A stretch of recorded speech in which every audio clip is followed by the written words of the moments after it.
You've already learned a few tools that come in handy when editing your lot layout. You'll find that break, trim, and join are also very important.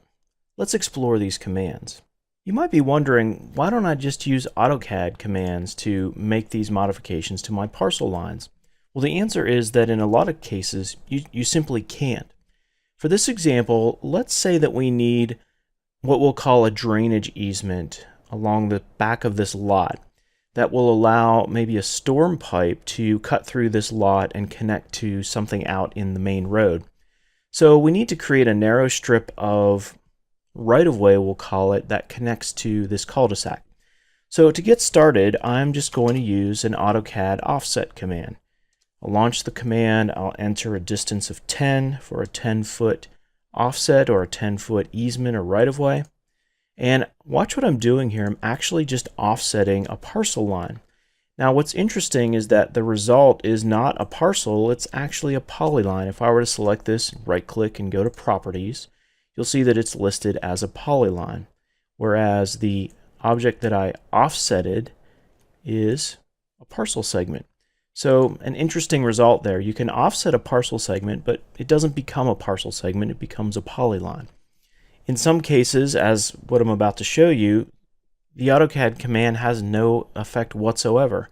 So, for example, I'm going to extend this polyline using the parcel line, just like you would if you were using standard AutoCAD commands. And then what I'd like to do is trim out this little piece of the parcel line. No problem, I'll just launch the trim command, select my cutting edges, press enter, and then select the area that I want to trim out.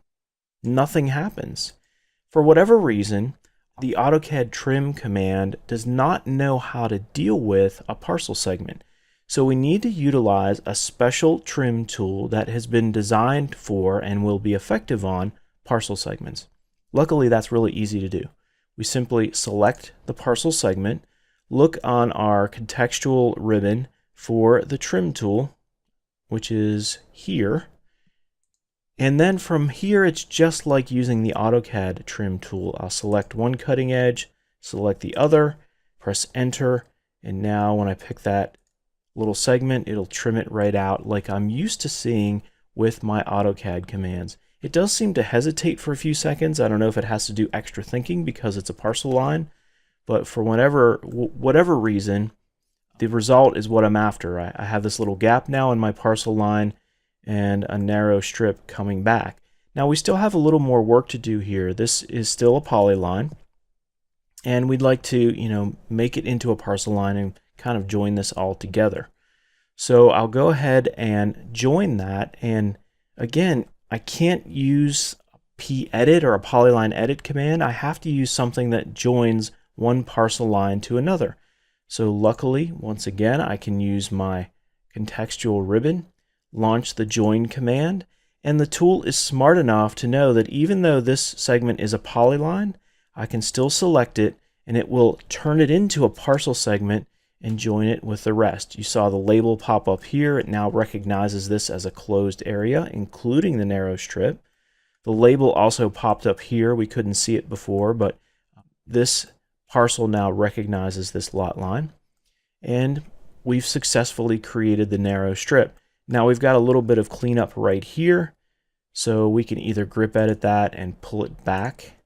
And I'll just simply snap to the intersection, and now I've got my nice cleaned up result with a 10-foot easement or 10-foot right-of-way extending to the existing road. Now we didn't talk about the break command, but it works just like the AutoCAD break, except that it's designed to actually be effective with a parcel line. Again, if I try to launch the AutoCAD break command on a parcel line, nothing happens. I pick 2 points and simply nothing happens. But if I use the break command that's intended for parcels, no problem. I can pick my 2 points and it breaks them just fine. So it's all about using the right tool, the one that's effective on the parcel lines. So as you can see, if you use the right tools, you can do the same things to parcel lines that you're used to doing with regular AutoCAD entities like lines and arcs. Trust me, these tools are going to come in very handy as you modify the lot layouts on your future projects.